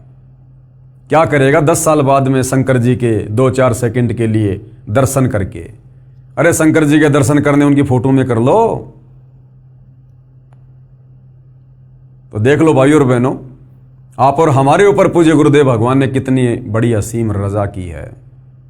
हमें परमेश्वर ने किस प्रकार से भक्ति और भगवान के नाम पर भ्रम ने भटकने से बचा लिया। तो ऐसे भाई और बहनों, आप और हमने अनंत बार इस परमात्मा की प्राप्ति के लिए शास्त्र विरुद्ध साधना करके इसी प्रकार अपने शरीर को कष्ट दिया है, नष्ट कर दिया। अपने शरीर की भी हमने परवाह नहीं की, लेकिन हमें परमात्मा के दर्शन तक नहीं हुए। और आज साक्षात वो परमात्मा सशरीर धरती पर प्रकट है। आज भी यदि हम मौका चूक जाएंगे, उनको ना पहचान कर, उनको परमेश्वर ना मानकर अगर हमने गफलत कर दी, उनके द्वारा दी गई भक्ति साधना में कोई त्रुटि कर दी, मर्यादाओं में कोई त्रुटि कर दी, भक्ति भाव में कोई त्रुटि कर दी, और यदि हमारे किसी भी कर्म और क्रिया से यदि गुरुदेव भगवान नाराज हो गए, फिर हम इसी प्रकार से जन्म और मरण में और ये कष्ट भोगेंगे। तो आज हमने इस मौके को चूकना नहीं है। तो क्या कहा जा रहा कि हे मानव, आप जिन्हें काल ब्रह्म की कठिन से कठिन साधना की, घर त्याग कर जंगल में निवास किया, फिर भिक्षा प्राप्ति के लिए गांव व नगर में घर घर के द्वार पर हंड्या अर्थात घूमा। जंगल में साधनारत साधक निकट के गांव या शहर में जाता है। एक घर से भिक्षा पूरी नहीं मिलती तो अन्य घरों से भोजन लेकर जंगल में चला जाता है। कभी कभी तो साधक यानी भगत एक दिन भिक्षा मांग कर लाते हैं, उसी से 2-3 दिन निर्वाह करते हैं। रोटियों को पतले कपड़े, रुमाल जैसे कपड़े को छालना कहते हैं, छालने में लपेटकर पेड़ की टहनियों से बांध देते थे। वे रोटियां सूख जाती थी, उनको पानी में भिगोकर नरम करके खाते थे। वे प्रतिदिन भिक्षा मांगने जाने में जो समय व्यर्थ होता था, उसकी बचत करके उस समय को काल ब्रह्म की साधना में लगाते थे। कितनी महत्वपूर्ण बात है भाइयों और बहनों। जो साधक सतयुग त्रेता द्वापर में आप और हम ही थे भाइयों और बहनों, जो परमात्मा प्राप्ति के लिए भटक रहे थे, और हम उस समय इतना भी समय व्यर्थ में गंवाना उचित नहीं मानते थे कि क्या पता भगवान नाराज हो जाए। जितनी भक्ति कमाई कर सकते हैं कर लो, इस शरीर का कोई भरोसा नहीं। ये सोचकर आप और हम उन युगों में गांव में जाते थे, 2-4, 5-10 रोटियां मिलती थी लेकर आते थे, थोड़ा बहुत खाते थे, बाकी रोटियों को पेड़ से टांग देते थे, सूख जाती थी वो, और उन्हीं रोटियों को पानी में भिगो भिगो के नरम करके खाते थे। हर दिन गांव नहीं जाते थे भिक्षा लेने, ये सोचकर कि गांव में जाऊंगा आऊंगा 2 घंटे का मेरा समय बर्बाद होगा। तो सोचो भाइयों और बहनों, वर्तमान में तो हमें वास्तव में शास्त्र अनुकूल साधना मिली है, मोक्ष का मार्ग मिला है। इस समय आप और हमारे समय और श्वासों की कितनी कीमत है। इसलिए गुरुदेव भगवान कहते हैं कि ज्यादा से ज्यादा समय अपने परमेश्वर की भक्ति को दो, सेवा को दो, सुमरण को दो, सत्संग को दो। व्यर्थ में इधर उधर घूमना फिरना, व्यर्थ की बातें करना, बात बात में रिश्तेदारियों में जाना, घूमने फिरने जाना, ये भगत को शोभा नहीं देता है। अब भगत ने तो समय का सदुपयोग करने के लिए, अपनी रोजी रोटी के लिए पहले जहां हम 10-10, 12-12 घंटे काम करते थे, हमने उसको भी सीमित कर देना चाहिए। क्योंकि जब हमारे खर्चे सीमित हो गए तो हमारा काम धंधा भी सीमित हो जाना चाहिए। और अब तो हम सतगुरु की शरण में हैं, जिस भगवान ने हमारे को करने के लिए भजन दिया है और खाने के लिए भोजन भी देगा, भूखा नहीं रखेगा। तो अब आप और हमारे समय और श्वासों की कितनी कीमत है, ये हमें समझ में आ जानी चाहिए। छालने में लपेटकर वृक्ष की टहनियों से बांध देते थे। वे रोटियां सूख जाती हैं, उनको पानी में भिगोकर नरम करके खाते थे। वे प्रतिदिन भिक्षा मांगने जाने में जो समय व्यर्थ होता था, उसकी बचत करके उस समय को काल ब्रह्म की साधना में लगाते थे। भावार्थ है कि जन्म मरण से छुटकारा पाने के लिए अर्थात पूर्ण मोक्ष प्राप्ति के लिए वेदों में वर्णित विधि तथा लोक वेद से घोर तप करते थे। उनको तत्वदर्शी संत न मिलने के कारण निर्गुण राशा अर्थात गुप्त ज्ञान, जिसे तत्व ज्ञान कहते हैं, जो आज आप और हमें प्राप्त है, वह नहीं मिला। क्योंकि यजुर्वेद अध्याय 40 मंत्र 10 में तथा चारों वेदों का सारांश रूप श्रीमद् भगवत गीता अध्याय 4 श्लोक 32 तथा 34 में कहा है कि जो यज्ञों अर्थात धार्मिक अनुष्ठानों का विस्तृत ज्ञान स्वयं सच्चिदानंद घन ब्रह्म अर्थात कबीर परमेश्वर अर्थात परम अक्षर ब्रह्म अपने मुख कमल से बोलकर सुनाता है, वह तत्व ज्ञान अर्थात सूक्ष्म वेद है। गीता ज्ञानदाता ब्रह्म ने कहा है कि उस तत्व ज्ञान को जिस तत्व ज्ञान को कबीर परमात्मा स्वयं धरती पर प्रकट होकर अपने मुख कमल से कबीर वाणी द्वारा बोलता है, तू तत्व ज्ञानियों के पास जाकर समझ। गीता ज्ञानदाता कहता कि अर्जुन, वो ज्ञान मेरे पास भी नहीं है, वो पूर्ण मोक्ष वाला ज्ञान, वो तत्व ज्ञान, वो मेरे पास में भी नहीं है।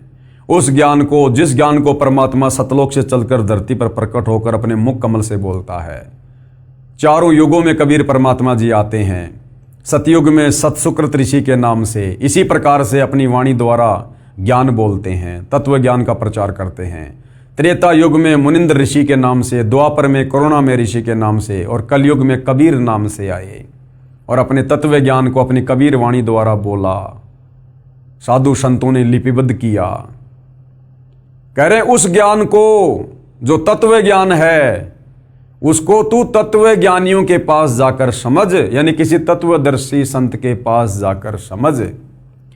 तू तत्व ज्ञानियों के पास जाकर समझ, उनको दंडवत प्रणाम करने से, नम्रता पूर्वक प्रश्न करने से वे परमात्म तत्व को भली भांति जानने वाले तत्वदर्शी संत तुझे तत्व ज्ञान का उपदेश करेंगे। और वो तत्व ज्ञान भाई और बहनों वर्तमान में कितना सुलभ हो गया, क्योंकि ये भक्ति युग है। परमात्मा ने भंडार खोल दिया।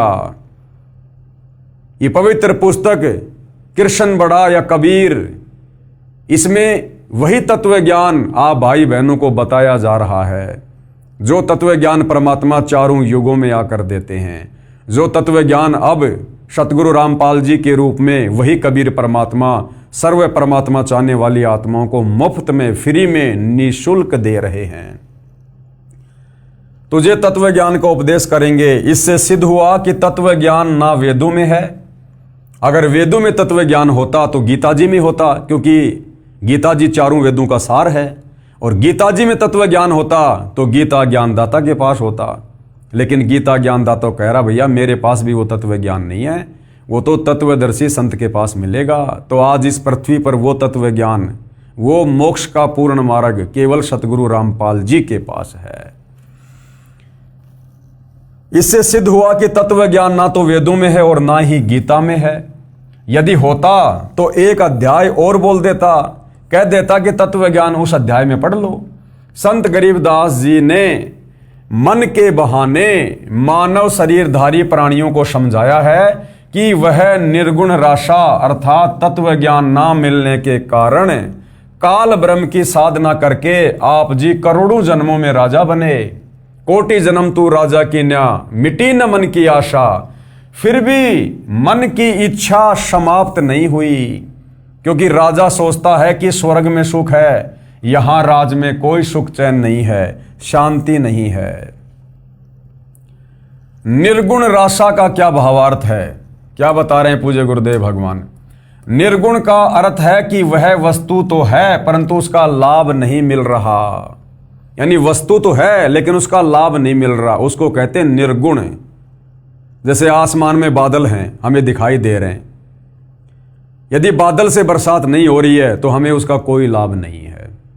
जैसे आम का बीज है, उस आम के बीज में आम है हमें पता है, लेकिन उस बीज को खाने से आम का स्वाद नहीं आएगा, उसकी विधि है। अर्थात इसी प्रकार भगवान सर्वत्र है, लेकिन भगवान को प्राप्त करने की, उसके लोक को प्राप्त करने की एक विधि, एक साधना है, वो तत्वदर्शी संत ही बताता है।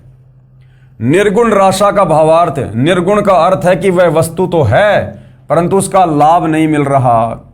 वृक्ष के बीज में फल तथा वृक्ष निर्गुण रूप में है, यानी बीज के अंदर फल भी है और पेड़ भी है। उस बीज को मिट्टी में बीज कर सिंचाई करके वह सरगुण वस्तु वृक्ष को फल प्राप्त की जाती है। ये ज्ञान ना होने से आम के फल व छाया से वंचित रह जाते हैं। राशा का मतलब होता झंझट अर्थात उलझा हुआ कार्य। सूक्ष्म वेद में परमेश्वर कबीर जी ने कहा है कि नो मन सूत उलझिया ऋषि रहे झकमार, सतगुरु ऐसा सुलझा दे उलझे न दूजी बार। 9 मन यानी 360 किलोग्राम, सूत यानी कच्चा धागा। कबीर 9 मन सूत उलझिया ऋषि रहे झकमार, सतगुरु ऐसा सुलझा दे उलझे न दूजी बार। इन हमारे ज्ञानहीन, तत्व ज्ञानहीन धर्म गुरुओं ने, वो चाहे किसी भी धर्म का है, इन्होंने भक्ति मार्ग को, इन शास्त्रों की उल्टी व्याख्या समाज को बता बता के इतना उलझा दिया, इतना उलझाल दिया जैसे 9 मन सूत। अब भाई और बहनों 1 किलो सूत अगर वो उलझ पुलझ हो जाए तो परमात्मा कहते हैं उसको सुलझाने में कारीगर को पूरा दिन लग जाता है। यानी भक्ति मार्ग को सदियों से इन्होंने तत्व ज्ञान के अभाव में इतना उलझा दिया, समाज को शास्त्र विरुद्ध साधना पर लगाकर, कि अब उसको सुलझाना मुश्किल हो रहा है। लेकिन वो सुलझाएगा कौन? सतगुरु। नौ मन सूत उलझिया ऋषि रहे जकमार। इस भक्ति मार्ग को इतना उलझा दिया कि ये हमारे धर्म गुरु सुलझाने में लगे हुए हैं, लेकिन ये सुलझा नहीं पा रहे। और सतगुरु ऐसा सुलझा दे, उलझे न दूजी बार। अब सतगुरु रामपाल जी ने अपने तत्व ज्ञान से इन धर्मशास्त्रों को खोल खोल कर ऐसा सुलझा दिया, ऐसा समझा दिया, इस कलयुग में परमात्मा चाहने वाली आत्माओं के लिए दोबारा नहीं उलझेगा। कबीर नौ मन सूत उलझिया ऋषि रहे जकमार। सतगुरु ऐसा सुलझा दे, उलझे न दूजी बार। क्या कह रहे हैं?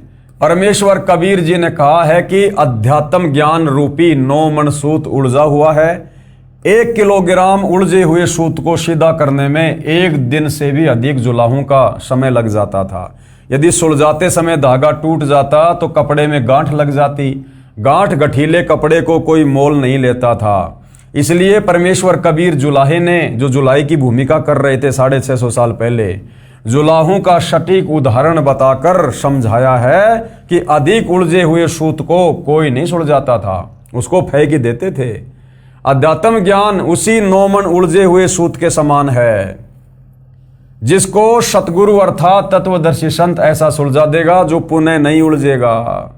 अब सतगुरु रामपाल जी ने सुलझा दिया, धर्मशास्त्रों को खोल खोल के बता दिया कि समर्थ भगवान कौन है, शास्त्र अनुकूल साधना क्या है। आप और हमारे समझ में आ गया, तो अब आप और हम नहीं उलझ सकते, चाहे कोई कितनी अटपट क्यों ना करे। बिना सुलझे आध्यात्मिक ज्ञान के आधार से अर्थात लोकवेद के अनुसार साधना करके स्वर्ग नरक 84 लाख प्रकार के प्राणियों के जीवन, पृथ्वी पर किसी टुकड़े का राज्य, स्वर्ग का राज्य प्राप्त किया, फिर पुनः जन्म मरण के चक्कर में गिरकर कष्ट पर कष्ट उठाया, परंतु काल ब्रह्म की वेदों में वर्णित विधि अनुसार साधना करने से वह परम शांति तथा सनातन परम धाम प्राप्त नहीं हुआ, जो गीता अध्याय 18 श्लोक 62 में कहा है। और न ही परमेश्वर का वह परम पद प्राप्त हुआ जहां जाने के पश्चात साधक लौटकर संसार में कभी नहीं आते, जो गीता अध्याय 15 श्लोक 4 में कहा है। काल ब्रह्म की साधना से निम्न लाभ होता है। क्या होता है? वाणी संख्या 3। इंद्र कुबेर ईश की पदवी, ब्रह्मा वरुण धर्मराया, और विष्णुनाथ के पुर को जाकर बहुर अपूठा आया। यानी हमने मनुष्य जन्म में घोर साधना की, उस साधना के प्रतिफल में हम ऊपर के लोकों में चले गए, ब्रह्मा विष्णु महेश के हमने पद प्राप्त किए। लेकिन जैसे हमारी भक्ति कमाई नष्ट हुई, हमें वहां से धक्के दे दिया गया, हम पुनः वापस जन्म मरण में आए, 184 योनियों में गए, किंतु हमें वो मोक्ष मार्ग नहीं मिला। वो मोक्ष मार्ग मिलता है तत्वदर्शी संत की शरण में आने के बाद, जो आज हमें मिला है। सरलार्थ, काल ब्रह्म की साधना करके साधक इंद्र का पद भी प्राप्त करता है। इंद्र स्वर्ग के राजा का पद है। इसको देवराज अर्थात देवताओं का राजा तथा सुरपति भी कहते हैं। ये सिंचाई विभाग अर्थात वर्षा मंत्रालय भी अपने अधीन रखता है। अब यहां पर गुरुदेव भगवान कह रहे हैं कि मन में एक प्रश्न खड़ा होगा कि इंद्र की जो पदवी है वो कैसे प्राप्त होती है, इंद्र की पोस्ट आत्मा को कैसे प्राप्त होती है। तो क्या कह रहे हैं गुरुदेव? उत्तर, अधिक तप करने से या 100 मण 4000 किलोग्राम गाय या भैंस के घी का प्रयोग करके धर्म यज्ञ करने से एक धर्म यज्ञ संपन्न होती है। 100 मण देसी घी लगाकर जो यज्ञ की जाती है, अब जिसमें 100 मण देसी घी लगेगा, उसमें बाकी सामान आटा, मैदा, चीनी, ये और कितना सामान लगेगा। 100 मण देसी घी यानी 4000 किलोग्राम देसी घी से जो यज्ञ की जाती है, एक यज्ञ ऐसी 100 यज्ञ करनी पड़ती है, और एक भी यज्ञ खंडित नहीं होनी चाहिए। अगर आपने ऐसी 99 यज्ञ पूरी कर ली, इतना धन, इतनी सावधानी आपने बरती, और 100वीं यज्ञ यदि आपकी खंडित हो गई, कोई नियम मर्यादा में चूक हो गई, तो आपकी सारी यज्ञ खंडित मानी जाएगी और आपने फिर से इंद्र की वो पदवी प्राप्त करने के लिए नए तरीके से 1 नंबर से आपने फिर से यज्ञ शुरू करना पड़ेगा। तब कहीं जाकर 100 यज्ञ संपूर्ण होने पर इंद्र की पोस्ट मिलती है। अधिक तप करने से या 100 मण यानी 4000 किलोग्राम गाय भैंस के घी का प्रयोग करके धर्म यज्ञ करने से एक धर्म यज्ञ संपन्न होती है। ऐसी 100 धर्म यज्ञ निर्विघ्न करने से इंद्र की पदवी साधक प्राप्त करता है।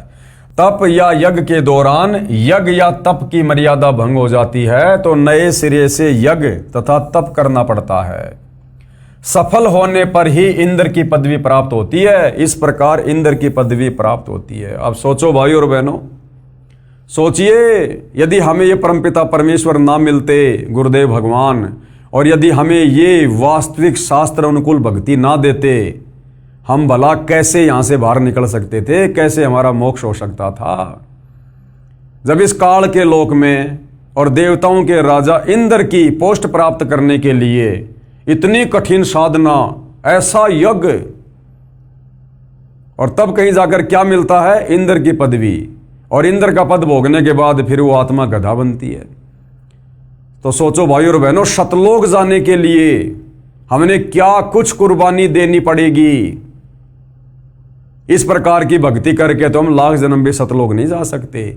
इसलिए परमेश्वर ने आज हमें वो शास्त्र अनुकूल भक्ति मार्ग दिया है जिसमें थोड़ी सी भक्ति से यदि मर्यादा में रहकर की जाए, गुरु को परमात्मा मानकर, तो थोड़ी सी भक्ति से आप और हम ढेर सारे भक्ति के धनी बन जाते हैं। हमें जो गुरुदेव भगवान मंत्र देते हैं उनकी महिमा करते हुए बताते हैं कि एक शतनाम के मंत्र में यदि साधक मर्यादा में रहकर गुरु को परमेश्वर मानकर जाप करता है तो एक शतनाम मंत्र की इतनी कमाई है कि ये ब्रह्मा विष्णु महेश के जो 3 लोक हैं, स्वर्ग लोक, पाताल लोक और ये धरती पृथ्वी लोक, कहते हैं ये तो पासिंग है, पासिंग है, इनकी तो कोई वैल्यू भी नहीं है। इतनी कमाई, इतने भक्ति धन के धनी हम एक शतनाम की विधिवत जो है जाप से हम इतने धनी हो जाते हैं। तो सोचो भाई और बहनों, हम युगों युगों से कितने खाली हो चुके हैं भक्ति धन से, जो आज इतना सुमरण करके, इतनी भक्ति करके भी हमें कुछ महसूस नहीं हो रहा है। हालांकि हम जो भक्ति कमाई कर रहे हैं वो सूक्ष्म है, ये वैसे दिखाई नहीं देगी। अगर दिखाई देने लग गई तो हम इसको बर्बाद करने में भी पीछे नहीं हटेंगे। तो परमेश्वर ने सूक्ष्म तरीके से इस भक्ति धन को जमा करना होता है। जिस प्रकार एक तो कोई व्यक्ति नोटों का थैला भरकर बैंक में जाता है पैसे जमा कराने, तो सबको पता होता है कि देखो इतने सारे नोट। और आजकल मोबाइल में क्या होता है, फोन पे, गूगल पे, पेटीएम, चाहे लाख रुपए डाल दो, पता ही नहीं चलता सेकंड में। तो इसी प्रकार से हम जो शास्त्र अनुकूल साधना गुरुदेव भगवान से लेकर कर रहे हैं, ये हमारी भक्ति कमाई हमें दिखाई नहीं दे रही, लेकिन ये सूक्ष्म रूप से जमा हो रही है उस भगत की जो भगत पूर्ण मर्यादा में रहकर गुरु को परमात्मा मानकर भक्ति कर रहा है। इस प्रकार इंद्र की पदवी प्राप्त होती है। फिर आगे एक सवाल मन में और उठेगा, इंद्र का शासन काल ये कितना है? जैसे प्रधानमंत्री का शासन काल है 5 साल, ऐसे ही देवताओं के राजा इंद्र का शासन काल जो है वो कितने समय का है? और मृत्यु उपरांत इंद्र के पद को छोड़कर प्राणी किस योनि को प्राप्त करता है? तो क्या कह रहे हैं गुरुदेव भगवान? उत्तर, इंद्र स्वर्ग के राजा के पद पर 72 चौकड़ी अर्थात 72 चतुर्युग तक बना रहता है। 72 चतुर्युग तक वो राज्य करता है।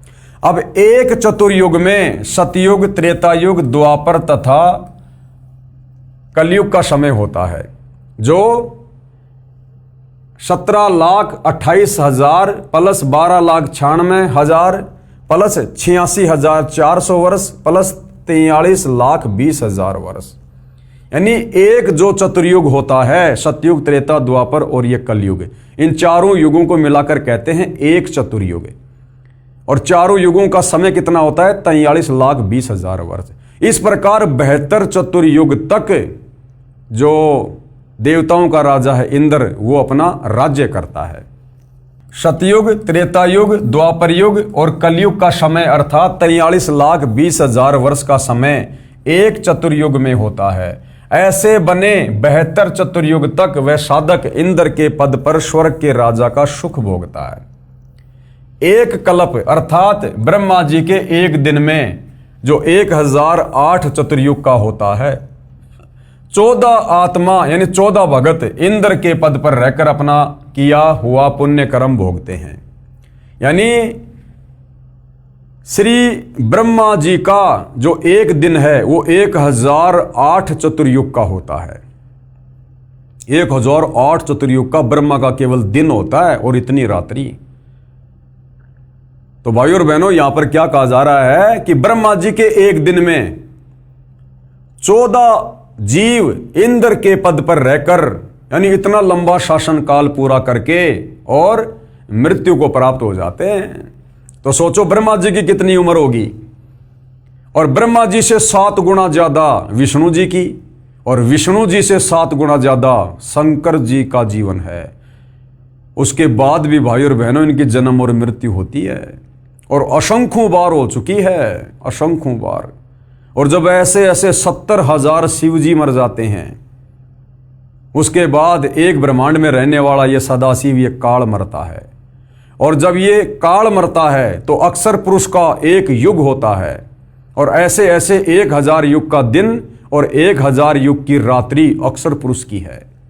ऐसे ऐसे 30 दिन का एक महीना, 12 महीने का एक साल, और ऐसे ऐसे 100 साल की उम्र अक्षर पुरुष की।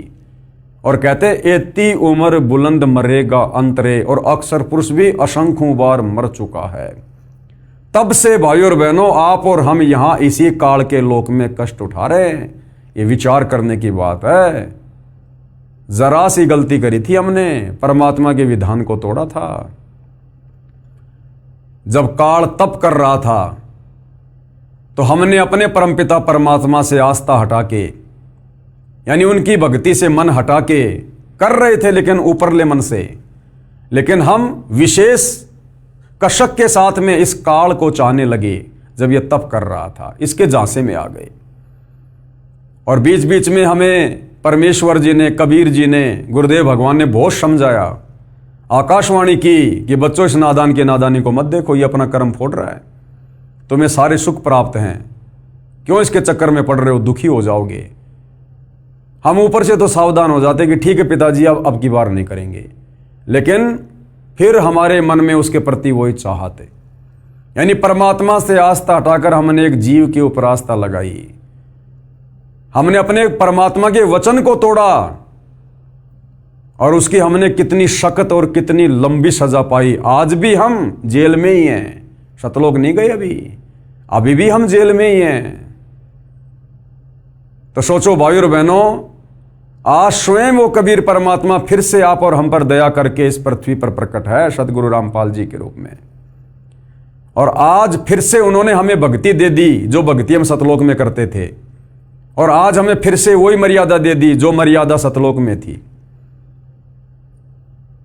आज यदि हमने फिर से उनके किसी भी वचन को तोड़ दिया, किसी भी मर्यादा को तोड़ दिया, तो सोचो भाइयों और बहनों फिर हमारे साथ में क्या बनेगी। ये दूसरा मौका दिया परमात्मा ने, और कहते हैं जीवन में 2 मौके और एक बाल पर 2 छक्के ये किसी भाग्यवान को मिलते हैं। तो ये आप और हमारा दूसरा और अंतिम मौका है। अगर ये मौका चूक गए तो सोचो फिर हम और कितने लंबे समय के लिए यहां पर जन्म और मरण का कष्ट भोगेंगे। तो ये विचारणीय विषय है भाइयों और बहनों। और इंद्र के उस पद को भोगकर वो प्राणी गधे का जीवन प्राप्त करता है। यानी इंद्र का पद भोगकर फिर वो आत्मा क्या बनता है, 184 योनि में सीधा गधे की योनि प्राप्त करता है। तो भाड़ में जाए ऐसा सुख जिस सुख को भोगने के बाद गधा बनना पड़े। वो 72 चतुर्युगी इंद्र का सुख एक गधे के जीवन में काल निकाल देता है। अब भाइयों और बहनों, इस संवाद को, इस सत्य कथा को जो अभी अभी आपको सदगुरु रामपाल जी ने मौखिक बताई कि देवताओं के राजा इंद्र का पद प्राप्त करने के लिए साधक को कितना कठिन तप करना पड़ता है, या फिर 100 मण देसी घी की 100 यज्ञ करनी पड़ती हैं, तब जाकर इंद्र की पोस्ट मिलती है। और इंद्र की पोस्ट प्राप्त करके वो 72 चतुर्युगी यानी इतने समय वो वहाँ पर शासनकाल करता है 72 चतुर्युग तक। और जब उसका शासनकाल समाप्त हो जाता है उसके बाद वो सीधा लक 84 योनि में गधे की योनि से अपना नया जीवन शुरू करता है। अब ये सत्य कथा है, अमर कथा है। मामला चल रहा है जनता की अदालत में, और अदालत में कोई भी बात जो होती है वो परमाणु के साथ में रखी जाती है, सबूतों के साथ में। तो अब कबीर जी के वकील सतगुरु रामपाल जी कबीर जी को समर्थ परमात्मा साबित करते हुए, उनकी भक्ति को सर्वश्रेष्ठ भक्ति साबित करते हुए, और श्री कृष्ण जी अर्थात विष्णु जी की भक्ति को शास्त्र विरुद्ध साधना घोषित करते हुए जनता की अदालत में, जनता के सामने अब जो प्रमाण पेश करेंगे वो है हमारे हिंदू धर्म का शास्त्र मार्कंडे पुराण। ये कथा जो कि त्यों मार्कंडे पुराण में लिखी हुई है, जो हिंदू धर्म को शिरोधार्य है। उसके बाद हमने मानना पड़ेगा कि इस काल के लोक में हम किस प्रकार से इंद्र की पदवी प्राप्त करके भी, ब्रह्मा विष्णु महेश की पदवी प्राप्त करके भी, आज तो हम ये सोच रहे हैं यदि हम श्री ब्रह्मा विष्णु महेश की भक्ति कर लेंगे तो हमारी मुक्ति हो जाएगी, मोक्ष हो जाएगा। और गुरुदेव भगवान साबित करेंगे कि इंद्र की पोस्ट प्राप्त करके भी, देव पद प्राप्त करके भी, इस काल के विधान अनुसार हम फिर वापस लक 84 योनि में जाते हैं, गधे कुत्ते सुअर बनते हैं, कर्म भोगते हैं। अर्थात 21 ब्रह्मांड में चारों वेदों और गीता जी के अनुसार साधना करके आप और हम मोक्ष प्राप्त नहीं कर सकते जब तक हमें तत्वदर्शी संत नहीं मिलेगा, जब तक हमें वो शास्त्र अनुकूल सत साधना नहीं मिलेगी, जब तक हमें गीता अध्याय 17 श्लोक 23 वाला वो अमर मंत्र ओम तत्सत नहीं मिलेगा, तब तक हम काल के कष्टों से मुक्त नहीं हो सकते, परम शांति को प्राप्त नहीं कर सकते, हम सतलोक नहीं जा सकते। तो ये सारा मामला जनता की अदालत में विचाराधीन है। एक तरफ श्री कृष्ण जी के वकील हिंदू धर्मगुरु खड़े हैं, दूसरी तरफ कबीर जी के वकील सतगुरु रामपाल जी खड़े हैं, और सतगुरु रामपाल जी धर्मशास्त्रों को आधार बनाकर जनता के सामने सारे प्रमाण कि कबीर बड़ा या कृष्ण, कबीर की भक्ति सर्वश्रेष्ठ या कृष्ण की, कबीर की भक्ति शास्त्र अनुकूल या कृष्ण की भक्ति शास्त्र विरुद्ध, इस बात को प्रमाणित कर रहे हैं, ताकि सदियों से भक्ति और भगवान के नाम पर भ्रमित भगत समाज अपनी आंखों से अपने ही धर्मशास्त्रों में छुपी सच्चाई को देखकर तत्वदर्शी संत सतगुरु रामपाल जी से उपदेश लेकर अपनी आत्मा का कल्याण करवाए। तो भाइयों और बहनों, ये जो मार्कंडे ऋषि की जो कथा है, जो मार्कंडे पुराण में है, जिसमें इंद्र जी का संवाद है, इस विषय पर हम जनता की अदालत में कल रात्रि 8:30 बजे चर्चा करेंगे, और हम जानेंगे कि वास्तव में शास्त्र अनुकूल साधना के बिना हम कितना ही जप कर लें, कितना ही हम तप कर लें, कितना ही दान धर्म कर लें, हम ऊपर के लोकों में राजा बन सकते हैं, देवताओं के राजा बन सकते हैं, देव पद प्राप्त कर सकते हैं, देवताओं के लोक में हम उनके नौकर बन सकते हैं, परंतु हम मोक्ष प्राप्त नहीं कर सकते। और मोक्ष नहीं मिला तो क्या फायदा इतनी मेहनत का, इतने तप करने का, इतने यज्ञ करने का, व्यर्थ, यूजलेस। तो भाइयों और बहनों, कल जनता की अदालत में फिर पेश होंगे ये प्रमाण देखने के लिए, ताकि आत्मा को दृढ़ता मिले और हम तुरंत सत भक्ति पर लगें। तो कल परमेश्वर की सेवा में फिर हाजिर होंगे। तब तक पूज्य गुरुदेव भगवान हम सबको आज्ञा दे, आशीर्वाद दे, सद्बुद्धि दे, हमारा मार्गदर्शन करे, हम सबको भ्रमने और भटकने से बचाए। बंदी छोड़ सतगुरु रामपाल जी परमेश्वर जी की जय हो।